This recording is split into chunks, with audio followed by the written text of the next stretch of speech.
नमस्कार दोस्तों।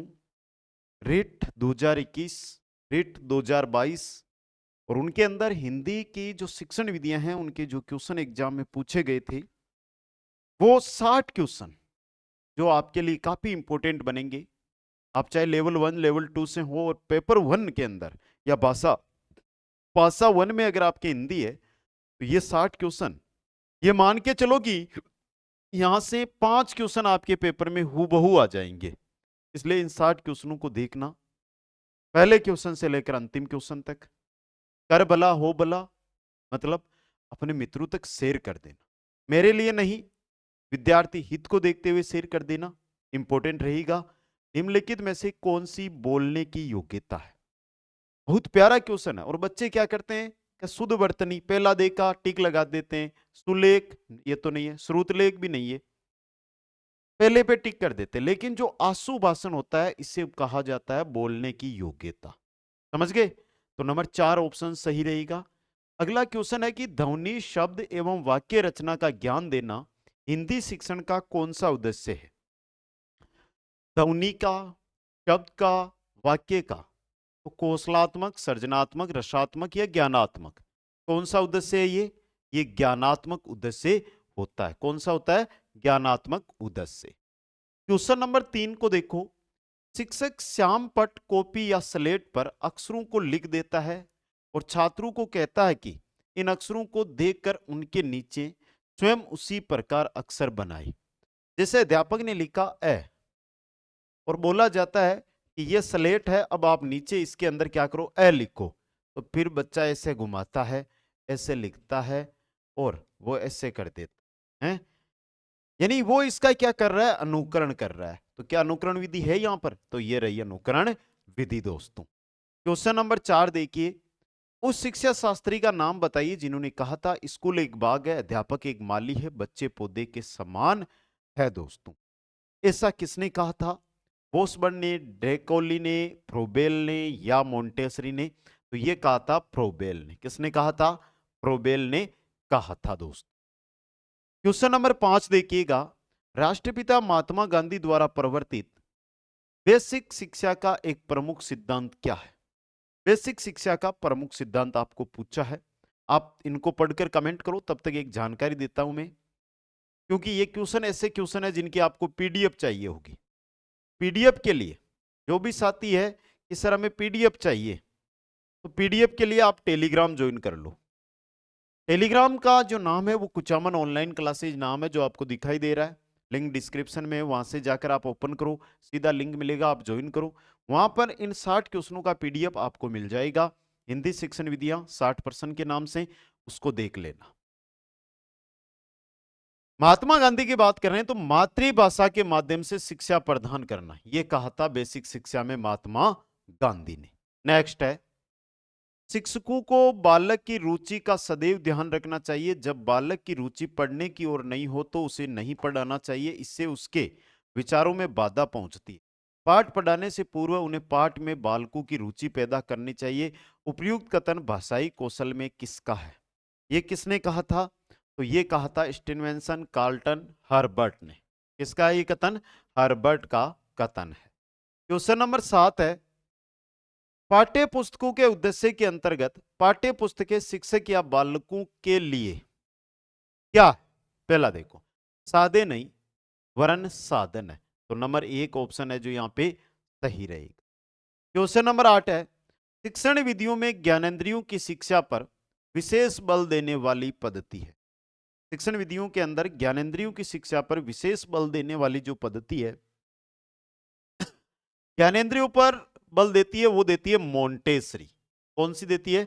मोंटेसरी पद्धति दोस्तों। क्वेश्चन नंबर 3 है, भाषाई शिक्षण विधियों में कौन सी विधि प्राथमिक विद्यालय के बच्चों के लिए नितांत व्यर्थ है? प्राथमिक विद्यालय के बच्चों के लिए नितांत व्यर्थ है। पहली है डोल्टन, और डोल्टन ही है आपकी कौन सी है जो व्यर्थ है। तो नंबर 1 ऑप्शन आपका सही रहेगा। अगला क्वेश्चन है, भाषा शिक्षण में संरचनात्मक उपागम का क्या अर्थ है? संरचनात्मक उपागम, बालकों को कविता पाठ, बालकों को श्रुतलेख लिखवाना, भाषा की मूल संरचना का शिक्षण करवाना। भाषा की मूल संरचना का शिक्षण करवाना ही संरचनात्मक उपागम का अर्थ होता है। साथियों, आप रीट की तैयारी कर रहे हो, रीट का अगर क्रैश कोर्स चाहिए, क्रैश कोर्स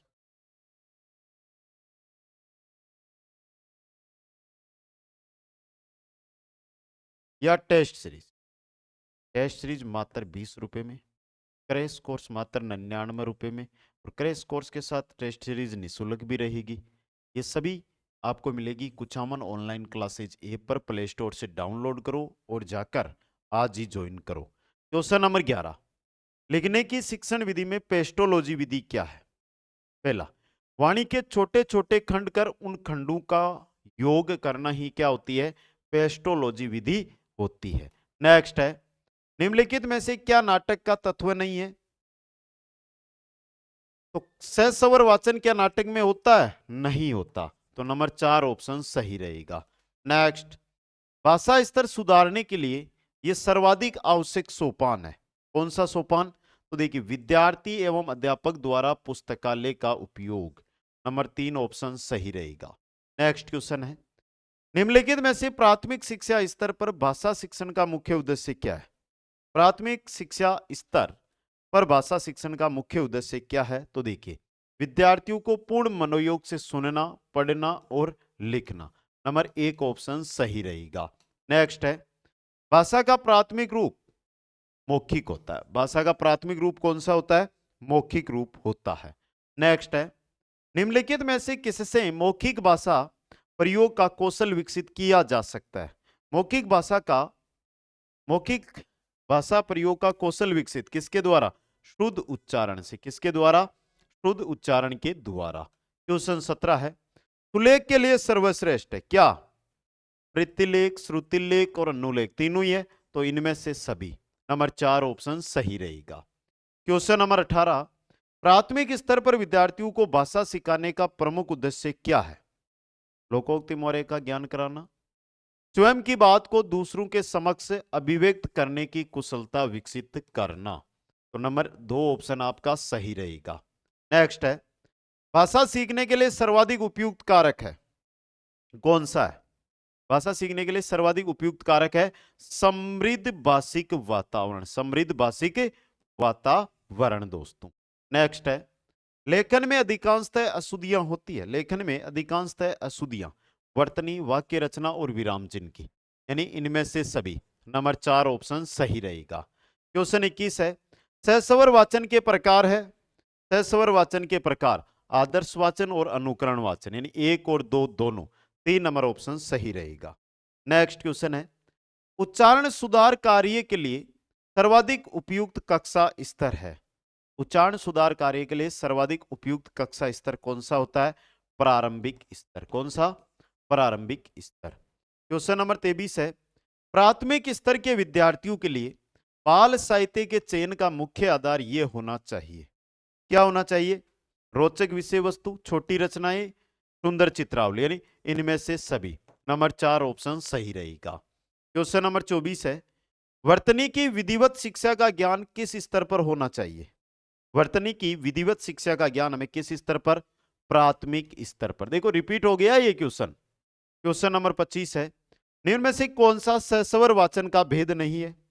सहस्वर वाचन का भेद आदर्श वाचन है, अनुकरण वाचन है, संवेद वाचन है, लेकिन गहन वाचन नहीं है।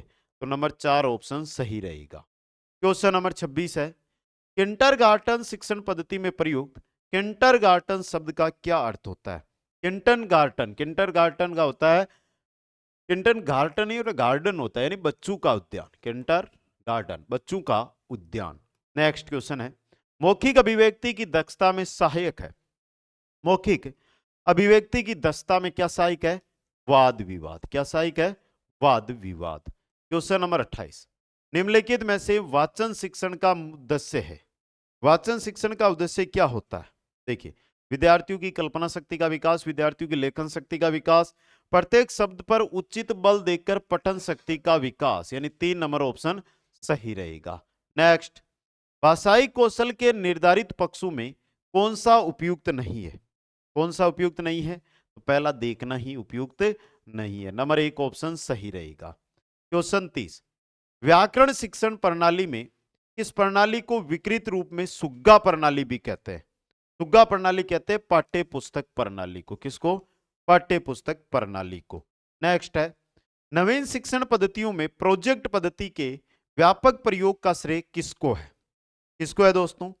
ड्यूवी और किलपैट्रिक को। ड्यूवी व किलपैट्रिक को। क्वेश्चन नंबर 32 देखिएगा, संपूर्ण कविता में उद्बोधन है।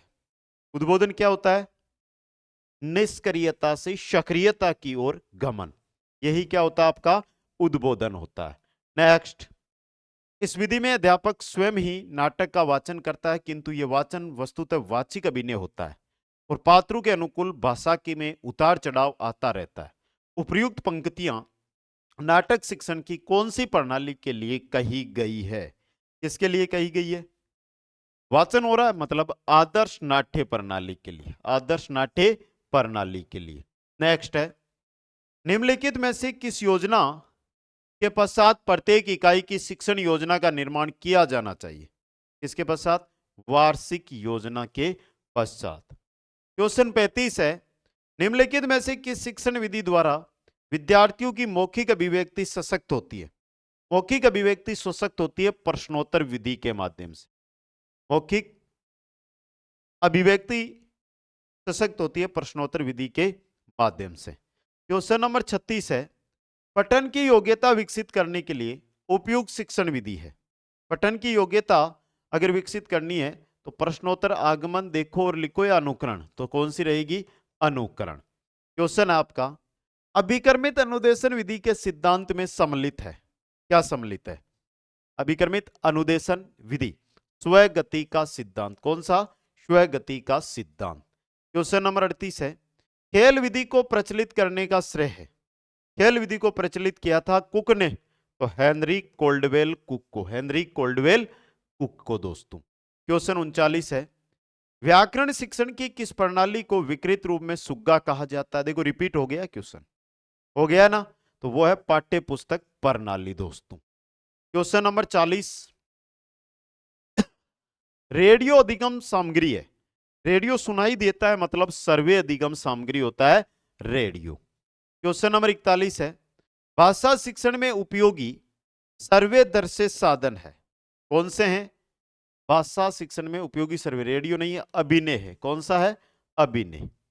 क्वेश्चन 42 है, आजकल विद्यालयों में प्रयुक्त प्रोजेक्टर की व्यवस्था स्मार्ट कक्षा शिक्षण में सहायक है। स्मार्ट कक्षा शिक्षण में प्रोजेक्टर सर्वे दर्शे साधन के रूप में दोस्तों। क्वेश्चन है, प्राचीन काल में पाठ्य पुस्तक के लिए किस शब्द का प्रचलन था? किसका था? ग्रंथ का। किसका था? ग्रंथ का। नेक्स्ट, भाषा प्रयोगशाला में वृहत शब्दकोश का निर्धारित स्थान यह है। क्या है भाई निर्धारित स्थान भाषा प्रयोगशाला में? भाषा प्रयोगशाला का भंडार कक्ष, यानी कि 3 नंबर ऑप्शन आपका सही रहेगा। नेक्स्ट, कक्षेतर कार्यक्रम द्वारा श्रवण कौशल विकसित करने में कौन सी गतिविधि सर्वाधिक उपयोगी होगी? कौन सी विधि होगी? आकाशवाणी कार्यक्रम, दूरदर्शन कार्यक्रम, सामूहिक व्रत, बाल सभा कार्यक्रम, यानी इनमें से सभी। नंबर 4 ऑप्शन सही रहेगा। क्वेश्चन 46 है, निम्नलिखित में से सर्वाधिक प्रभावी सहायक शिक्षण सामग्री है। प्रभावी है वो होती है दर्शे और सर्वे शिक्षण सामग्री। दर्शे और सर्वे शिक्षण सामग्री। नेक्स्ट, भाषा शिक्षण में पत्र पत्रिकाओं का उपयोग ये सुनिश्चित करता है। पत्र पत्रिकाओं का उपयोग क्या सुनिश्चित करता है? विद्यार्थियों की भाषा का उन्नयन करता है। नंबर 4 ऑप्शन आपका सही रहेगा। नेक्स्ट है, कक्षा में शिक्षण सहायक सामग्री का उपयोग किया जाता है किसके लिए? अधिगम, यानी कि सीखने या अधिगम लाभ की प्राप्ति हेतु दोस्तों। क्वेश्चन 49 देखिएगा, बुलेटिन बोर्ड क्या है? बुलेटिन बोर्ड होता है एक दर्शे सामग्री। बुलेटिन बोर्ड क्या होता है? दर्शे सामग्री। नेक्स्ट क्वेश्चन है, निम्नलिखित में से रचना शिक्षण का उद्देश्य नहीं है। क्या नहीं है? साहित्य सृजन, क्रमबद्धता, विविध भाषाओं का ज्ञान कराना रचना शिक्षण का उद्देश्य नहीं होता है। क्वेश्चन नंबर 51 है, भाषा प्रयोगशाला शिक्षक के स्थान पर प्रतिस्थापन नहीं है। यह वाक्य क्या है? ये एकदम सत्य है। क्या है? सत्य। नेक्स्ट, बहुविकल्प, सही गलत, विषम का चुनाव, युगलीकरण, रिक्त स्थान की पूर्ति किस प्रकार के प्रश्नों के भेद होते हैं? ये कैसे हैं? तो ये होते हैं वस्तुनिष्ठ प्रश्न। कैसे होते हैं? वस्तुनिष्ठ प्रश्न। नेक्स्ट क्वेश्चन देखिएगा, कक्षा में बालक के पिछड़ेपन का कारण क्या है? कक्षा में बालक पिछड़ा हुआ है, मेधावी होना, नटखट होना, हीन भावना, बालक में हीन भावना का होना, यही उसके पिछड़ेपन का कारण बनता है। नेक्स्ट क्वेश्चन है, अच्छे मूल्यांकन की विशेषताएं हैं। क्या विशेषताएं? पहली, वेदता हो, विश्वसनीयता हो, वस्तुनिष्ठता हो, व्यापकता नहीं हो। लेकिन यहां पर दिया हुआ है तो करेंगे क्या? व्यापकता यानी कि वस्तुनिष्ठ पर्सन में व्यापकता घुसी हुई हो। समझ गए? अगला क्वेश्चन, वाचन संबंधी निदानात्मक परीक्षा के परिणामों में किसके प्रयत्न महत्वपूर्ण रहे? किसके प्रयत्न महत्वपूर्ण रहे थे? डॉक्टर प्रेसी के प्रयत्न। डॉक्टर प्रेसी के प्रयत्न। क्वेश्चन 56 है, वाचन की निदानात्मक परीक्षा में यांत्रिक यथार्थता को मापने के लिए बेलार्ड की परीक्षा में कितने सामान्य शब्द हैं जिनको पढ़ने के लिए 1 मिनट का समय निर्धारित किया गया है? कितने सामान्य शब्द है? तो है 158 शब्द। कितने हैं? 158 शब्द। नेक्स्ट है, चर्चनात्मक उपागम से शिक्षण में एफ जी फ्रेंच ने 3 सिद्धांत दिए हैं। ये क्रमशः कौन से? पहला, वाचन पर बल देना, भाषाई आदतों का विकास करना और छात्रों की क्रियाशीलता, यानी कि ऑप्शन 1 आपका सही रहेगा। नेक्स्ट है, निम्नलिखित में से शैक्षणिक निदान की विधि नहीं है। कौन सी नहीं है? निरीक्षण, संचित, उपचारात्मक, शारीरिक परीक्षण नहीं है। तो ऑप्शन 4 यहां पे सही रहेगा। अगला क्वेश्चन है, हिंदी भाषा में मूल्यांकन करते समय आप किसे सर्वाधिक महत्वपूर्ण उद्देश्य मानते हैं? किसे मानते हैं? अधिगम क्षमता को। अधिगम क्षमता को। क्वेश्चन नंबर 60 है, निम्नलिखित में से सतत एवं व्यापक मूल्यांकन का मुख्य उद्देश्य है? क्या होता है? तो विद्यार्थी की अधिगम क्षमता का संवर्धन करना। नंबर 3 ऑप्शन सही रहेगा। तो 60 में से कितने क्वेश्चन आपने यहां पे सही किए हैं एक बार कमेंट करके बता दो। और पीडीएफ जिन्हीं भी साथियों को इनकी चाहिए वो टेलीग्राम से जाकर ज्वाइन कर लें। टेलीग्राम पर इसकी पीडीएफ पड़ी है तो वहां से आप इसकी पीडीएफ है वो प्राप्त कर सकते हैं। जाइए और तुरंत ज्वाइन कीजिएगा। क्रैश कोर्स मॉक टेस्ट अब समय यही है तो इसका आप फायदा उठा सकते हैं। वीडियो को लाइक शेयर, चैनल को सब्सक्राइब करना ना भूलें। हंसते रहे, मुस्कुराते रहे और देखते रहे कुछ अमन ऑनलाइन क्लासेस। जय हिंद, जय भारत, जय जय राजस्थान।